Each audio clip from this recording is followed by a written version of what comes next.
outgoing government in Osun State prides itself in the area of road construction over the past 8 years. Governor Rauf Aregbesola believes this achievement is unprecedented based on the poor infrastructure development in the state before he assumed office. He says road networks constructed under his administration have turned out to be the best in the state. It was an interactive session between the Osun State Governor Rauf Aregbesola, journalists and leaders of various communities as they take advantage of this opportunity to take on the governor on the affairs of the state. Many issues were raised, to which the governor responded to. Our roads are different from any roads that had been constructed in this state before we came. Whoever is honest will admit that the standard of our road is incomparable with any road constructed in this state in the past 20 years. But there was so much pressure on the cost of road projects, with observations from various communities that most of the roads expected to last for decades have already started giving way. It is totally wrong of anyone to say a road that's under construction is collapsing, because the road is not even completed anyway.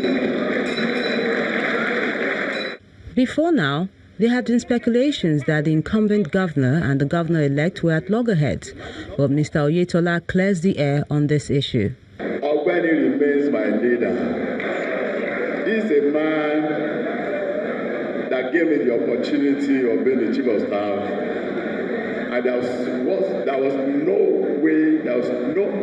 no time that we had issues. The state government says in spite of some of the economic challenges it faced over the years, it has been able to devise a system to carry the people along in the state's development efforts.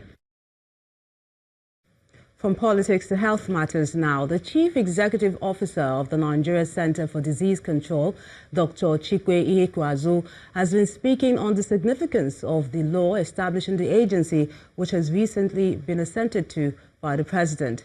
The NCDC boss is optimistic that the management and control of disease outbreaks in the country may experience a major turnaround as a result of this. He expressed confidence that the agency is now poised to deliver on its mandate on our program, Sunrise. This mandate, this bill, this new act gives us an opportunity to recruit, to train, to bring in the scientists, the epidemiologists, the microbiologists, to build the workforce that we need. You see, at the moment, yes, we've existed for 7 years, but we have 120 staff. For 200 million Nigerians, it's impossible to do what we need to do. We've really been working over and beyond the call of duty to respond to the meningitis outbreaks you referred to, Lassa, monkeypox, yellow fever. 120 people, impossible. So what this act does is enable us the opportunity to now bring in the right resources, to train them, to equip them, to develop a science-based organization, one that will not only be able to respond, but to build preparedness, to understand the diseases that we're fighting, to help agencies responsible for vaccine development understand the strains of infections circulating in Nigeria. So this is a journey that started 7 years ago, but the passing of this bill over the last few days, the signing of the bill by Mr. President into an act, really enables us that opportunity to consolidate, build on the resources to be able to prepare and respond to the outbreaks you were referring to. This is end of the year. Very soon we will start having new cases of meningitis. We don't have a vaccine, so a few cases will inevitably happen. What changes is our capacity to respond. Still talking health issues. Over the years, Nigeria's primary healthcare system has been criticized and adjudged to be operating below par in the area of quality healthcare delivery. Now, one major reason for this challenge, as identified by the Association of Medical Officers of Health in Nigeria, is poor funding, and it has a ripple effect on the manpower, health, equipment, and commodity. Our correspondent, Yomi Otaigbe, tells us more in this report. When it comes to healthcare delivery in Nigeria, the three tiers of government have their roles cut out. the primary health care for local government, secondary health care for state, and tertiary health care for the federal government. Of these three tiers, the primary health care has been described as the bedrock of health care. But this bedrock has over the years been gradually eroded.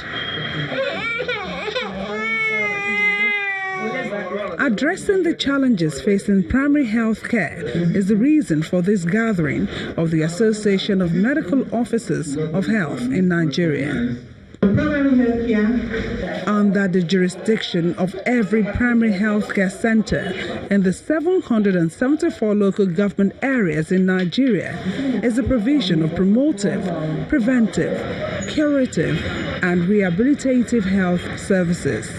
Like immunization, like registration for antenatal care, tuberculosis program, HIV services, family and reproductive health care services.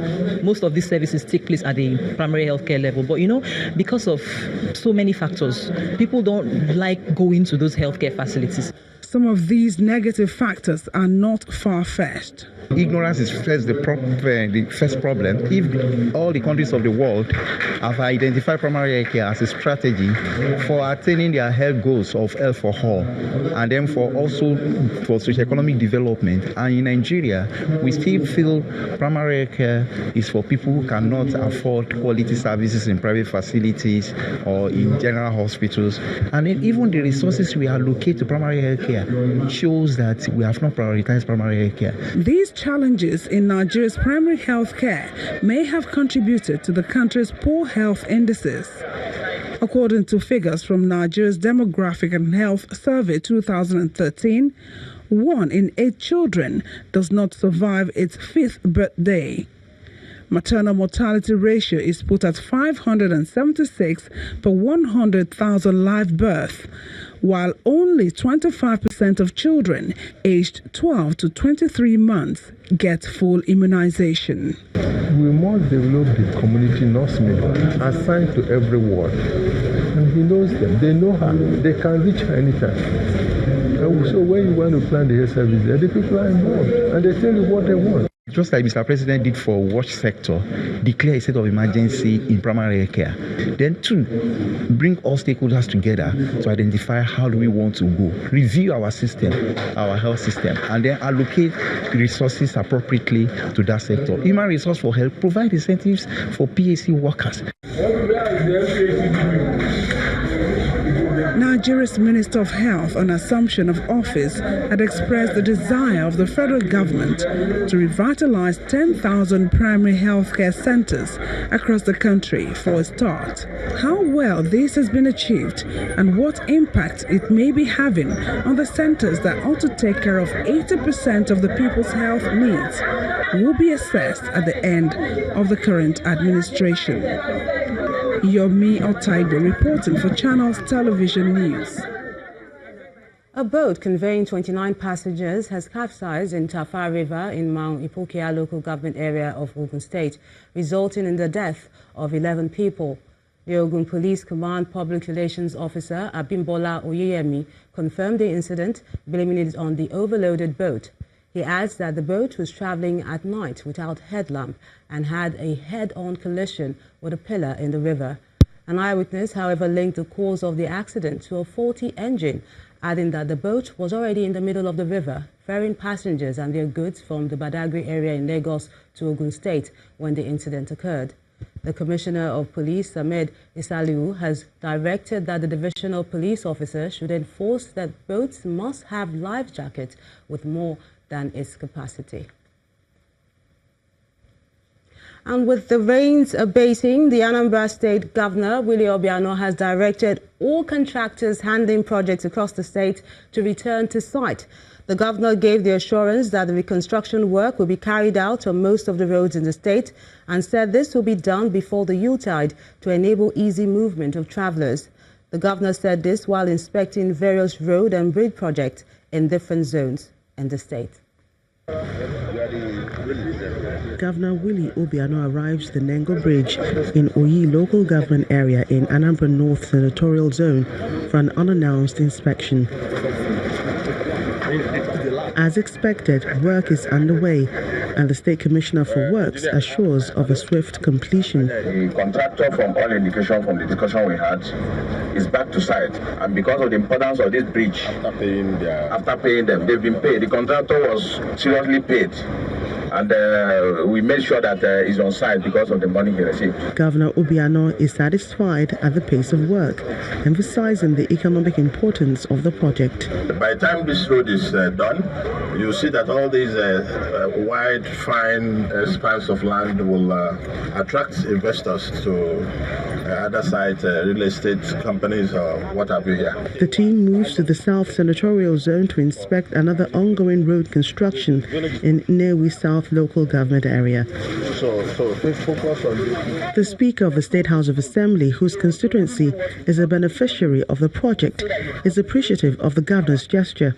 In the last 15 years, this road transversed to Ezinifte, nobody is not motorable. You can't even use cycle. You can't walk with feet to cross the community. A 7.5-kilometer road in the Central Senatorial Zone is the last inspection site. We have embarked fully on the project, and we promise to give at least about 1 kilometer or more before Christmas period. The governor regrets the impact of this year's rains on roads and gives an assurance that efforts will be made to achieve the desired results. Most of our roads were cut off and what have you, but we are working hard to put them back so that people coming for the yellow tide period will have a very good road to ride on. The governor also asks contractors to keep up with quality projects to ensure durability and sustainability. The CBN's MPC date has been shifted, and Kayode will be telling us the when and the why on Business News.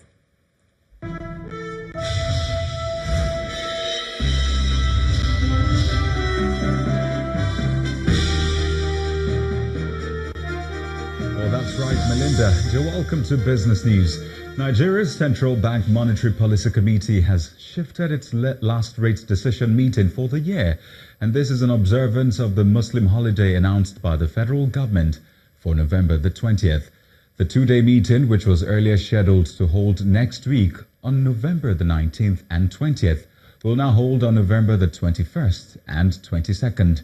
Economic analysts say they expect the MPC to keep the monetary policy rate unchanged at 14% and maintain status quo on other key parameters. The MPC is the highest policy-making body of the central bank with the mandate to review economic and financial conditions in the country's economy. Meanwhile, the National Bureau of Statistics is expected to release Nigeria's official inflation data for the month of October next week. According to the Bureau's calendar, the figures will be released on November the 21st against November the 14th expected release date. Analysts at FSDH Research see the year-on-year headline inflation for October higher at 11.34%, up from 11.28%.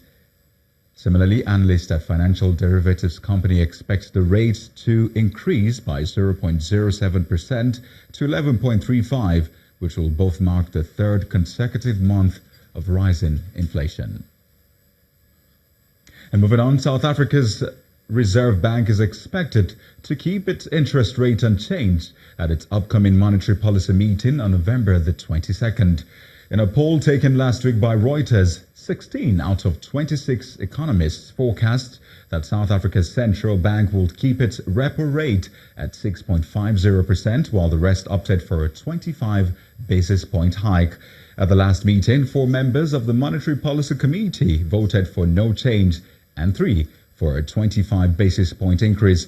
But the bank governor, Lesetia Kyegango, struck a more hawkish tone. In a related development, Ghana's central bank is also expected to keep its benchmark interest rate steady at 17% when the members of its Monetary Policy Committee meet on November the 21st. And elsewhere, the second trading week of November at the Nigerian Stock Exchange ended overall performance in the red as profit taken in 3 sessions outweighed the gains in 2 sessions. This is reflected by 0.44% drop in the all-share index and total value of listed equities, which closed at over 32,000 and 11.704 trillion naira each. In sectoral performance, the banking, oil and gas, and insurance indexes closed the week in negative territory, while the industrial and the consumer goods indices finished positive. Unity Bank is the best price performer out of 24 gainers. Diamond Bank is worst among 36 decliners, while 109 equities were unchanged for the week. Overall transactions for the week yielded a higher turnover of 1.28 billion shares worth 11.53 billion naira in 13,245 deals. And this is compared to 1.07 billion shares traded for 14,372 deals worth more than 18.19 billion naira. Well, that's a wrap on business news for tonight. Thank you for watching. I'm Kayode Okikelu. It's now back to you, Melinda.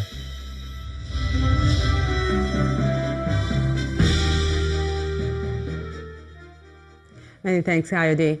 And still ahead on the news at 10, Super Eagles of Nigeria booked their place at the 2019 Africa Cup of Nations after holding South Africa to a 1-1 draw in Johannesburg. That's on Sports News. Stay with us.